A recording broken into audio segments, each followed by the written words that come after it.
క్రీస్తునందు ప్రియమైన వాళ్ళారా, మన ప్రభువైన యేసుక్రీస్తు నామమున మీకు అందరికీ సాయంకాల శుభములు వందనములు తెలియజేస్తున్నాను. Fashion light house Manipal Sunday evening online Telugu service కు మనందరూ కూడా క్రీస్తు ప్రేమతో ఆహ్వానిస్తున్నాం. ప్రియులారా, గాడ్స్ కాలింగ్, దేవుని పిలుపు, దేవుని పిలుపు అనేటువంటి మాట మనము కొంతమంది సాక్ష్యములలో వింటూ ఉంటాం, కొంతమంది ప్రసంగములలో మనం వింటూ ఉంటాం. దేవుడు నన్ను పిలిచాడు, దేవుడు నన్ను తన సేవకు పిలిచాడు, నేను ఉద్యోగం చేస్తుండగా దేవుని పిలుపునందుకని ఆ ఉద్యోగం విడిచిపెట్టి సేవలోకి వచ్చాను, దేవుని పిలుపునందుకని నేను యవన దశలో ఉన్నప్పటి నుండే దేవుని పరిచర్య చేస్తున్నాను అని ఈ పిలుపునందుకని దేవుని పిలుపు, గాడ్స్ కాలింగ్ అనేటువంటి మాటను మనము అనేక సందర్భాల్లో విన్నాం. అయితే ఏమిటి దేవుని పిలుపు అంటే, దేవుని పిలుపు ఏ విధంగా మనకి తెలుస్తుంది, దేవుడు ఏ విధంగా మనల్ని పిలుస్తాడు, దేవుని పిలుపు యొక్క ఉద్దేశం ఏంటి, దేవుని పిలుపుని ఏ విధంగా మనం గ్రహించగలము, ఇటువంటి అనేక సందేహాలు అనేక మందికి వస్తుంటాయి. మరి ఈ యొక్క సందేహములన్నిటినీ మనము తీర్చుకొనడానికి మరి మనకు దేవుడు బైబిల్ గ్రంథాన్ని, జ్ఞాన గ్రంథాన్ని ఇచ్చాడు. రండి బైబిల్ గ్రంథంలోని వాక్యమును ధ్యానిద్దాం. ఎఫెసీయులకు రాయబడినటువంటి మొదటి పత్రిక 4వ వచనము, ఎట్లనగా తన ప్రియుని యందు తాను ఉచితముగా మనకు అనుగ్రహించిన కృపా మహిమకు కీర్తి కలిగినట్లుగా తన చిత్త ప్రకారమైన దయా సంకల్పము చొప్పున యేసుక్రీస్తు ద్వారా తనకు కుమారులుగా స్వీకరించుటకై మనలను ముందుగా తన కోసం నిర్ణయించుకొని మనము తన ఎదుట పరిశుద్ధులుగా నిర్దోషులుగా ఉండాలని జగత్ పునాది వేయబడక మునిపే ప్రేమ చేత ఆయన క్రీస్తులో మనలను ఏర్పరచుకొనెను. జగత్ పునాది వేయబడక ముందే అంటే సృష్టింపబడక ముందే, ఈ సృష్టి యావత్తు మరి భూమి మీద సృష్టింపబడక ముందే మనలను ఏర్పాటు చేసుకున్నాడంట. ఈ వాక్యం మనకు వినటానికి చాలా ఆశ్చర్యంగా అనిపిస్తుంది. మరి దేవుని యొక్క దయా సంకల్పం చొప్పున తన ప్రియ కుమారుడైనటువంటి యేసుక్రీస్తు ద్వారా ఆయన ప్రేమ చేత మనలను ఏర్పాటు చేసుకున్నాడని ఇక్కడ రాయబడుతున్నది. జగత్ పునాది వేయకబడ మునిపే మరి ఆయన దయా సంకల్పం చేత యేసుక్రీస్తు ద్వారా మనలను ఆయన తన కుమారులుగా చేసుకున్నాడు, మనలను ఏర్పరచుకున్నాడు. ఆ కుమారులుగా చేసుకునేటువంటి మాట మనము యోహాను సువార్త 1వ అధ్యాయంలోనే మనం చూస్తాం. తనందరూ అంగీకరించిన వారందరికీ ఆయన తన కుమారులుగా ఉండుటకు ఆయన వారికి అధికారం ఇచ్చాను అని రాయబడి ఉంటుంది. యేసుక్రీస్తు ప్రభువును ఎవరైతే అంగీకరిస్తారో వారందరికీ తండ్రి అయిన దేవుని యొక్క కుమారులుగా ఉండటానికి మనకు అధికారము ఇవ్వబడింది యేసుక్రీస్తు ద్వారా. కాబట్టి మనం అందరం కూడా దేవుని యొక్క కుమారులము, కుమార్తెలము అని మొట్టమొదట మనము తెలుసుకోవాలా. ఇది దేవుని ఏర్పాటు, దేవుని యొక్క దయా సంకల్పము, ఆయన యొక్క ప్లాన్. ఆ యొక్క ప్లాన్ ప్రకారము, ఆ ప్రణాళిక ప్రకారము దేవుడు జగత్ పునాది వేయక ముందే మనల్ని ఏర్పాటు చేసుకున్నాడు. మనం చాలా మంది ఏమనుకుంటామంటే, నేను ఆ యొక్క సహోదరుడు లేక ఆ బోధకుడు, పాస్టర్ గాని, పలానా ప్రీచర్ గాని నన్ను రక్షణలోనికి నడిపించాడు, లేకుంటే పలానా వారు నన్ను క్రైస్తవులుగా చేశారు, లేకుంటే మా తల్లిదండ్రులు క్రైస్తవులుగా మారారు, మా తాత ముత్తాతలు ఎవరో ఒకరు మరి క్రైస్తవులుగా మారారు, అప్పటి నుండి మేము క్రైస్తవులుగా ఉన్నాము అని కొంతమంది అనుకుంటూ ఉంటారు. కొంతమంది మరి అనేది ఏంటంటే, మీరు ఆంగ్లేయుల ద్వారా, బ్రిటిష్ వారి ద్వారా మీరు క్రైస్తవులుగా మారారు అని అంటుంటారు. కానీ ఇవన్నీ కూడా కరెక్ట్ కాదు. ఈ యొక్క వాక్యమును బట్టి మనకు గ్రహించాల్సిన విషయం ఏంటంటే, జగత్ పునాది వేయకముందే మనందరూ కూడా క్రీస్తునందు మనల్ని ఏర్పాటు చేసుకున్నాడు. మనం క్రైస్తవులు అయ్యామంటే, ఈ రోజు క్రైస్తవులుగా మనం ఉన్నామంటే, ఈ దేశంలో ఉన్నామంటే, లేకపోతే ఈ పలానా తల్లిదండ్రుల కొరకు క్రింద మనము కుమారులుగా జన్మించి ఉన్నామంటే, లేకుంటే పలానా ప్రదేశంలో మనము నివసిస్తున్నామంటే, ఇదంతా కూడా దేవుని యొక్క దయా సంకల్పం అని మనం గ్రహించాల. కాబట్టి ఆ దేవుడే మనలను క్రీస్తు ద్వారా మనల్ని ఏర్పాటు చేసుకున్నాడు. కాబట్టి మనం క్రైస్తవులయ్యాం కనుక క్రీస్తు ద్వారానే మనమందరం కూడా ఎవరైతే తనను అంగీకరించారో, అంటే యేసుక్రీస్తు ప్రభువును మనం అంగీకరించాం కాబట్టి మనమందరం కూడా దేవుని కుమారులుగా, కుమార్తెలుగా ఉండేటువంటి అధికారం మనకు అనుగ్రహింపబడిన అని అక్కడ రాయబడినది. కాబట్టి ఈ విషయాలను మొట్టమొదటిగా మనము అవగాహన చేసుకోవాలి. అప్పుడు మనకి దేవుని యొక్క ప్లాన్, ప్రణాళిక, ఆ తర్వాత దేవుడు మనల్ని ఏ విధంగా మనం పిలుస్తున్నాడు, ఎందుకొరకు పిలుస్తున్నాడు అనే విషయాలన్నీ కూడా మనకు అర్థం కావాలంటే ఇవి ఉంటాయి. ఇక్కడే చూడండి, మరి ఇంకా డీటెయిల్ గా మనం చూస్తే ఇదే ఎఫ్ఎస్సి పత్రిక 1వ అధ్యాయము 7వ వచనం చూస్తే దేవుని కృపా మహదైశ్వర్యం బట్టి ఆ ప్రియుని యందు ఆయన రక్తం వలన మనకు విమోచనము అనగా మన అపరాధముల క్షమాపణ కలిగి ఉన్నది. ఆ ప్రియుడు అంటే ఎవరు? యేసుక్రీస్తు ప్రభువు యొక్క రక్తం ద్వారా మనకు విమోచన, మన పాపములకు క్షమాపణ పొందుకున్నాం. మనకు ఆ విషయం అంతా కూడా తెలుసు. కాబట్టి కాలము సంపూర్ణమైనప్పుడు జరగవలసిన ఏర్పాటును బట్టి ఆయన తన దయా సంకల్పం చొప్పున తన చిత్తమును గురించిన మర్మమును మనకు తెలియజేసి మనకు సంపూర్ణమైన జ్ఞానమును వివేచన కలుగుటకు ఆ కృపను మన ఇళ్ళ విస్తరింపజేశాను.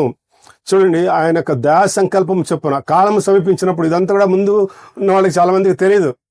మరి పాత నిబంధన కాలంలో తెలియదు, కృత నిబంధన కాలంలోనే. మరి ఇప్పుడు మనం ఎవరైతే వాక్యం చదువుతున్నారో వారికే అప్పుడు మనకి కాలం సమీపించింది కాబట్టి మనకి ఈరోజు ఈ వాక్యం ద్వారా మనకి జ్ఞానం దేవుడు మనకు అనుగ్రహిస్తున్నాడని మనం గ్రహించాల. కాబట్టి తన చిత్తమును గురించిన మర్మము మనకు తెలియజేస్తున్నాడు. తన చిత్తం యొక్క మర్మం, తన చిత్తం ఏంటి?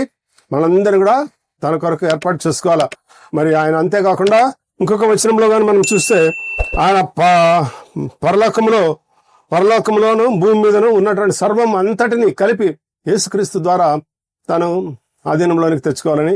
అంటే మనం సృష్టింపబడిన తర్వాత, మరి ఆదాము అవ్వలు మరి పాపంలో పడిన తర్వాత, మరలా ఆ తర్వాత వారిని, ఇవన్నీ కూడా బైబిల్ గ్రంథంలో రాయబడిన వాక్యాలు, అన్ని మాటలన్నీ కూడా బైబిల్ గ్రంథం, పాత నిబంధన గ్రంథం జరిగిన కార్యం అంతటిని కూడా దేవుడు ముందుగానే తెలిసి దేవునికి అవన్నీ కూడా, అందుకనే తన ప్రియకుమారుడైన యేసుక్రీస్తు ప్రభువుని లోకంలోనికి పంపించాడు. ఎందుకంటే ఆయన లోకమును ఎంతో ప్రేమించాడంటే మనందరినీ ప్రేమించాడు కాబట్టి మనము దూరస్తులు అవుతున్నాము. తన బిడ్డలు తనకు దూరం అయినప్పుడు తండ్రి పడేటువంటి ఆవేదన తండ్రి అయిన దేవునిలో ఉంది. కాబట్టి తన సొంత కుమారుడు, ఏక కుమారుడైనటువంటి అద్వితీయ కుమారుడైన యేసుక్రీస్తు ప్రభువును ఈ లోకంలోనికి పంపించాడు.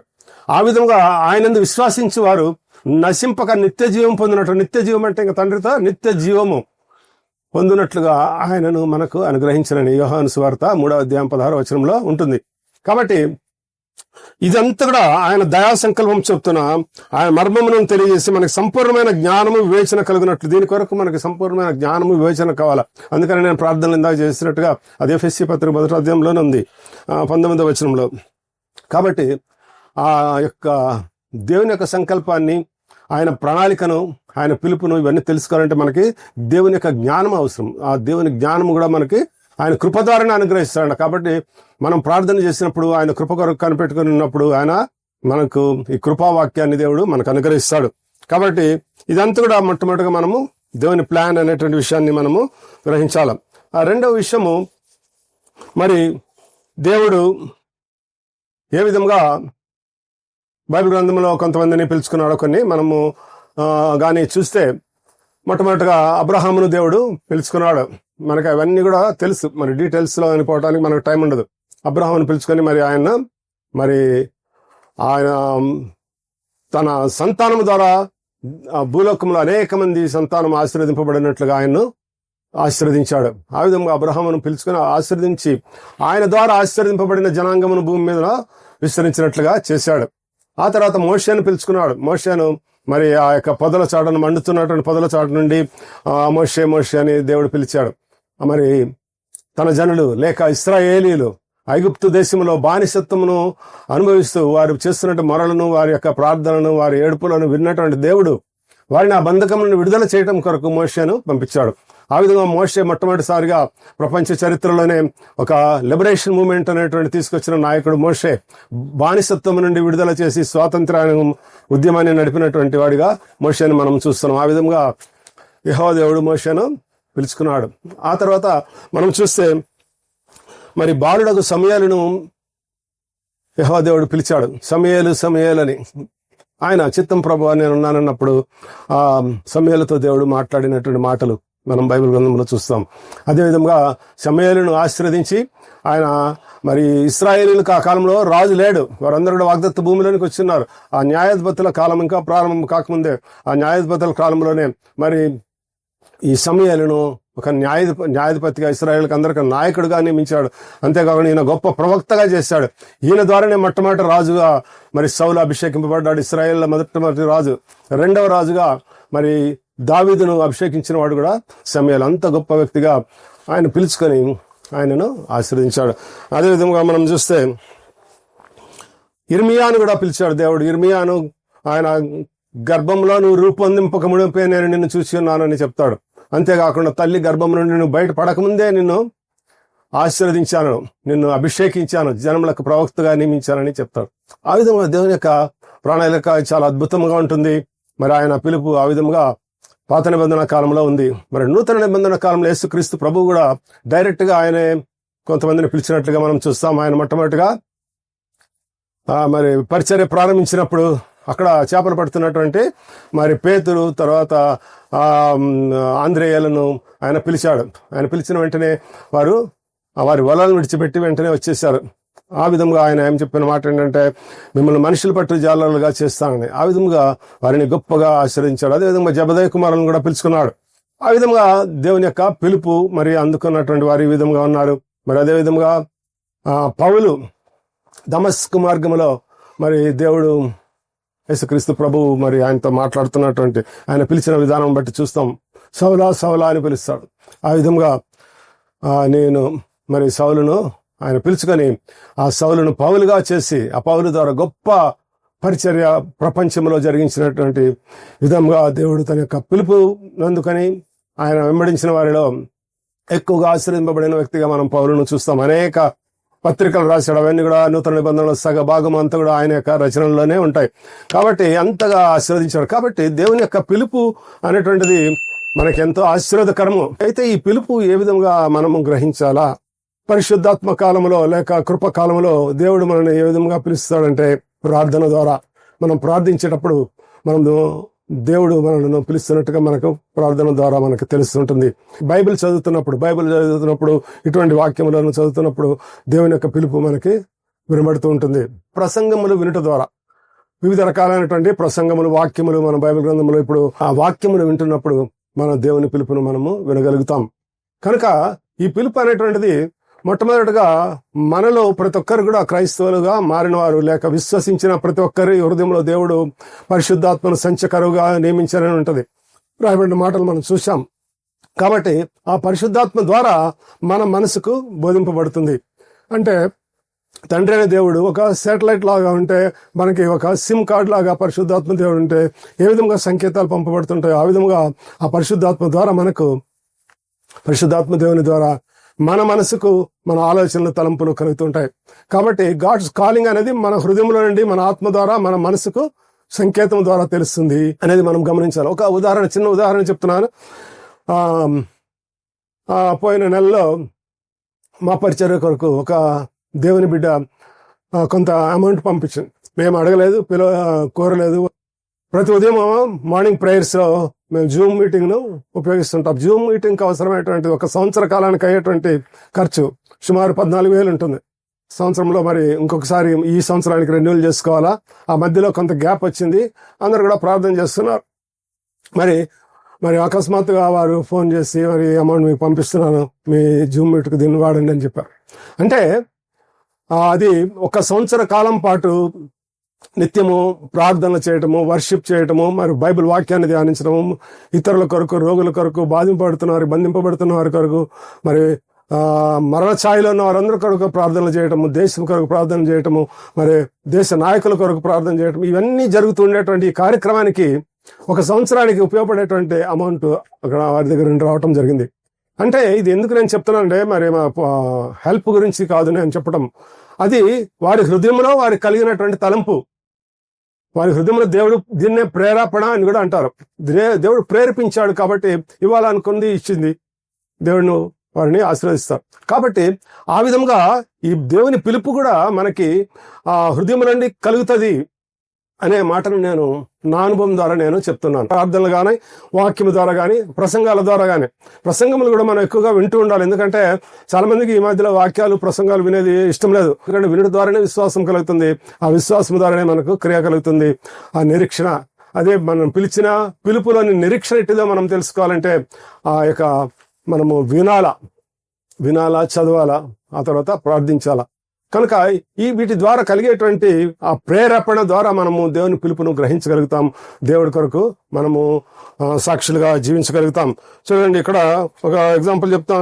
ఎఫెసీ పత్రిక 4వ అధ్యాయం 1వ వచనంలో, మీరు పిలువబడిన పిలుపుకు తగినట్లుగా దీర్ఘ శాంతముతో కూడిన సంపూర్ణ వినయముతోను సాత్వికముతోను నడుచుకొనవలనని ప్రభు ఖైదీ నేను బ్రతిమాలుకొనుచు బ్రతిమాలుకొనుచున్నాను. శరీరం ఒక్కటే, ఆత్మ ఒక్కటే, ఆ ప్రకారమే పిలుపు విషయమై ఒక్కటే నిరీక్షణ ఉండుటకు పిలువబడితిరి. పిలుపు విషయంలో మనకందరికీ ఒకటే నిరీక్షణ, దేవుని యందే నిరీక్షణ. మనం దేవుని కొరకు, ఎందుకంటే ఎవరికి ఆ గ్రహింపు కలుగుతుందంటే, ఎందుకు యేసుక్రీస్తు ప్రభు ద్వారా మనల్ని అందరూ కూడా దేవుడు మనల్ని పిలుచుకున్నాడంటే, యేసుక్రీస్తు ప్రభు శిలువలో చేసిన కార్యం ద్వారానే, వేరొక మార్గం లేదు. ఆయన శిలువలో మన కొరకై ఎంతగానో శ్రమపడి, ఎంతగానో తన ప్రాణాన్ని అర్పించి బాధపడి ఆయన మరి మరణించి తిరిగి లేచాడు. ఆ విధంగా ఆ శిలువ కార్యం ద్వారా మనము బంధకాలను విడుదల పొందాము, మన యొక్క శాపం నుండి విడుదల పొందాము, మనము ఆయన రక్తం ద్వారా మన పాప క్షమాపణ కలిగింది. ఇవన్నీ కూడా శిలువ కార్యం ద్వారానే. కాబట్టి మనకి అది ఒక్కటే నిరీక్షణ, యేసుక్రీస్తు ద్వారానే, ఆ నిరీక్షణతోనే మనము పిలువబడుతున్నాము. అందుకనే ఇక్కడ చూడండి, మనము పరిచర్యలు పలు విధములని రాయబడి ఉంటుంది. 1 కొరింథీ 12వ అధ్యాయము 28వ వచనంలో కొందరిని అపోస్తలులుగా, కొంతమందిని బోధకులుగా, ప్రవక్తలుగా, కొంతమందిని బోధకులుగా, మరి సంఘ కాపరులుగా, కొంతమందిని ఉపదేశకులుగా, పరిచర్య చేయవారిగా, కొంతమంది సహాయపడేవారిగా, కొంతమందిని ప్రభుత్వంలో చేయవారిగా అని రకరకాలుగా పరిచర్యలు ఉన్నాయి. ఈ పరిచర్యలన్నీ కూడా దేవుని యొక్క కాలింగ్ అన్నమాట. రకరకాల పరిచర్యలు ఉన్నాయి, రకరకాలుగా దేవుడు పిలుచుకుంటాడు. అవన్నీ కూడా అందరికీ ఒకే రకమైన పిలుపు ఉండదు, అందరినీ ఒకే రకమైన పనికి దేవుడు పిలువడు, రకరకాలుగా. కాబట్టి దేవుని పిలుపులో మనం ఈ యొక్క విషయాన్ని కూడా మనము గమనించాలా. పిలువబడిన పిలుపు తగినట్లుగా మనం వినయంతో, సాత్వికంతోనూ దేవుని పిలుపులో కొనసాగుదాం. పర్పస్ ఆఫ్ గాడ్స్ కాలింగ్ కూడా మనం తెలుసుకోవాలి. దానికి కూడా ఒక వాక్యాన్ని మీ ముందు తీసుకుని వస్తున్నాను. మొదటి పేతురు పత్రిక 2వ అధ్యాయము 9వ వచనము. మీరు చీకటిలో నుండి ఆశ్చర్యకరమైన తన వెలుగులను పిలిచిన వారిని గుణాశయం ప్రచురించిన నిమిత్తము ఏర్పరచబడిన వంశమును, రాజులైన యాజక సమూహమును, పరిశుద్ధ జనమును, దేవుని సొత్తై ఉన్న ప్రజలు. కాబట్టి దేవుడు మనకి ఇన్ని రకాలైనటువంటి ఆధిక్యతలను దేవుడికి ఇస్తున్నాడు. మనము పిలుచుకున్న వాళ్ళని మనందరూ కూడా ఏమంటున్నారంటే ఏర్పరచబడిన వంశము అని మనల్ని పిలుస్తున్నాడు. రాజులైన యాజక సమూహం అంటున్నాడు, రాజులైన యాజక సమూహము, పరిశుద్ధ జనము అని మనం పిలుస్తున్నాడు, దేవుని సొత్తైన ప్రజలని పిలుస్తున్నాడు. ఎందుకంటే ఈయన మనలను చీకటిలో నుండి వెలుగులోనికి పిలిచాడు, చీకటిలో నుండి వెలుగులోకి పిలిచాడు. ఆయన పిలుపు, ఇది కూడా ఒక పిలుపు, గాడ్స్ కాలింగ్. కాబట్టి మనము చీకటిలో వెలుగులోకి పిలవటం అంటే ఏంటి? మనము మన అపరాధం నిమిత్తం చచ్చిన వారైనా క్రీస్తు మనతో కూడా లేపబడినని రాయబడి ఉంటుంది. కాబట్టి మనం యేసుక్రీస్తు ప్రభు శిలువలో మరణించి తిరిగి లేకపోవడము, ఇక్కడంతా కూడా అది అంధకార సంబంధమైనటువంటి అధికారం కింద మనం ఉన్నాము. ఆ అధికారం నుండి విడుదల చేసి దేవుడు తన కుమారుని యొక్క రాజ్యవారసులుగా మనం చేశాడని కొలస్సీ పత్రికలో రాయబడి ఉంటుంది. కాబట్టి వెలుగులోనికి పిలిచాడు. ఆ చీకటిలో అంధకార సంబంధం అధికారం కింద ఉన్న మనము, అంటే మారు మనసు పొందక ముందు మనము దేవుని చేత మనము అభిషేకింపబడకపోవడము, పిలువబడకపోవడము, మనం ఉన్నటువంటి పరిస్థితుల్లో మరి అన్ని రకాలైనటువంటి దురలవాట్లతో, అన్ని రకాలైనటువంటి పాప సంబంధమైనటువంటి కార్యాలలో, మరి రకరకాలైనటువంటి అపవిత్రమైనటువంటి వాటి ద్వారా మనము దేవునికి దూరస్తులుగా ఉన్నప్పుడు ఆయన మనల్ని పిలుచుకొని సమీపస్తులుగా చేశాడు. ఆయన చీకటిలో ఉన్నటువంటి మనల్ని వెలుగులోనికి పిలిచాడు. కాబట్టి ఆయన యొక్క గుణాతిశయములను ప్రచురం చేయ నిమిత్తము మనం వాడుకున్నాం. ఆయన గుణాతిశయములు అంటే ఆయన శిలువలో చేసిన కార్యములు, అదేవిధంగా ఆయన చేసిన పరిచర్యలు, ఆయన చెప్పినటువంటి మాటలన్నీ కూడా ఆయన యొక్క క్షమాగుణము, ఆయన యొక్క ప్రేమ, ఆయన యొక్క దయ, ఇవన్నీ కూడా ఆ గుణాతిశయములన్నీ ప్రచురించే నిమిత్తము మనలను ఏర్పరచుకున్న వంశంగా చేస్తున్నాడు, ఏర్పాటు చేసుకున్నాడు, నియమించాడు. కాబట్టి ఈ విషయాలన్నీ కూడా మనము గమనించాలి. ఇవన్నీ కూడా పర్పస్. కాబట్టి మనము చాలా మంది ఏమనుకుంటారంటే, మరి నాకు ఇంకా గాడ్స్ కాలింగ్ రాలేదు, మరి దేవుని పిలుపు వచ్చినప్పుడు నేను దేవుని పరిచర్య చేస్తాను అది అని అనుకుంటుంటారు. అది కూడా సరికాదు. ఎందుకంటే దేవుని వాక్యం ఏం చెప్తుందంటే, మీరు రోమీయులకు రాయబడిన పత్రిక 1వ అధ్యాయం 7వ వచనంలో చూస్తే, మీరు క్రీస్తు వారుగా ఉండుటకు పిలువబడితిరి. క్రీస్తు వారుగా ఉండటానికి మనము పిలువబడ్డాం. క్రీస్తు వారిగా ఉండటం అంటే మనం క్రైస్తవులుగా ఉంటున్నామంటేనే మనం పిలువబడ్డామని అర్థము. మనం పిలువబడిన వారు, మనమందరం కూడా క్రైస్తవులుగా ఉన్నవారు, రక్షింపబడిన వారు, విశ్వాసులందరూ కూడా పిలువబడిన వారే. క్రీస్తు వారుగా మీరు ఉంటున్నారంటే పిలువబడిన వారు కానీ గమనించాలి. కాబట్టి క్రైస్తవులందరూ కూడా మనము దేవుని యొక్క పరిచర్య, దేవుని కొరకు సాక్షులుగా జీవించడానికి మనకి దేవుడు ముందుగానే మనల్ని ఏర్పాటు చేసుకున్నాడు, మనల్ని ముందుగానే పిలిచాడు అనే విషయాన్ని తెలుసుకొని మనమందరం ఆ పిలుపుకు తగినట్లుగా. అందుకనే చూడండి, చివరిగా ఒక మాట చదివి మీకు వినిపిస్తాను. మరి రోమీయులు రాయబడిన పత్రిక 8వ అధ్యాయం 28వ వచనంలో, దేవుని ప్రేమించే వారికి అనగా ఆయన సంకల్పం చొప్పున పిలవడిన వారికి మేలు కలుగటకై సమస్తమును సమకూడి జరుగుతున్నవని ఎరుగుదము. ఆయన సంకల్పం చొప్పున మొట్టమొదట చూసాం మనం. ఆయన యొక్క దయా సంకల్పం ఎటువంటిదో ఆ సంకల్పం చొప్పున పిలవబడిన వారందరికీ కూడా మేలు కలుగటకై ఆయన సమస్తమును సమకూడి జరిపిస్తున్నాడు. కాబట్టి అటువంటి గొప్ప దీవెన ఆశీర్వాదం మనకందరికీ దేవుడు దయచేయను గాక. ఆమేన్. మహాపరిశుద్ధుడైన మా తండ్రి, మీ వాక్యం ద్వారా మాతో మాట్లాడినందుకై మీకు స్తోత్రం చెల్లించున్నాం. మీరు మమ్మల్ని పిలిచి మమ్మల్ని ఏర్పాటు చేసుకుని మమ్మల్ని నియమించిన దేవా మీకు స్తోత్రం చెల్లించున్నాం. దేవా, మీ యొక్క దయా సంకల్పం చొప్పున పిలవడిన మాకందరికీ మేలు కలిగినట్టుగా సమస్తమును సమకూడి జరిపించే దేవా మీకు స్తోత్రం చెల్లించున్నాం. ఈ యొక్క కార్యక్రమం విన్నటువంటి బిడ్డలు, చూస్తున్నటువంటి వారందరినీ కూడా ప్రభా వారికి సమస్తమును సమకూడి జరిపించమని అడుగుతున్నాం. సమస్తం అనే మాటలు అన్ని రకాలైనటువంటి ఆశీర్వాదములన్నీ ఉన్నాయి. ఆ యొక్క ఆశీర్వాదములన్నిటినీ సమకూడి జరిపించేటువంటి దేవుడు మీరు. ఆయన పిలిచిన పిలుపు తగిన విధముగా మీరు ఆశీర్వదించేటువంటి దేవుడు. కాబట్టి ఎవరిని ముందుగా పిలిచినో వారిని మరి నీతిమంతులుగా తీర్చను, ఎవరు నీతిమంతులుగా తీర్చినో వారిని మహిమ పరిచయం అనే వాక్యం కూడా రాయబడి ఉన్నది. కాబట్టి మమ్మల్ని అందరూ నీతిమంతులుగా తీర్చేటువంటి దేవుడు మీరే, మమ్మల్ని అందరూ మహిమపరిచే దేవుడు మీరే ఉన్నందుకై మీకు సమస్తమైన ఘనత మహిమ చెల్లిస్తూ యేసుక్రీస్తు నామమున మమ్మల్ని అందరినీ కూడా మీ యొక్క ఆశీర్వాదములకు వారసులుగా చేయమని అడుగుచు తండ్రి అయిన దేవుని కుమారుడైన యేసుక్రీస్తు యొక్క ప్రేమ ద్వారా ప్రార్థించి వేడుకొంచున్నాం తండ్రి. ఆమేన్. మన తండ్రి అయిన దేవుని ప్రేమ, కుమారుడైన యేసుక్రీస్తు ప్రభు యొక్క కృప, పరిశుద్ధాత్మ దేవుని కన్యాన సహవాసం మనందరికీ ఇప్పుడు ఎల్లప్పుడు సదాకాలం తోడైండును గాక. Amen. Praise the Lord. God bless you.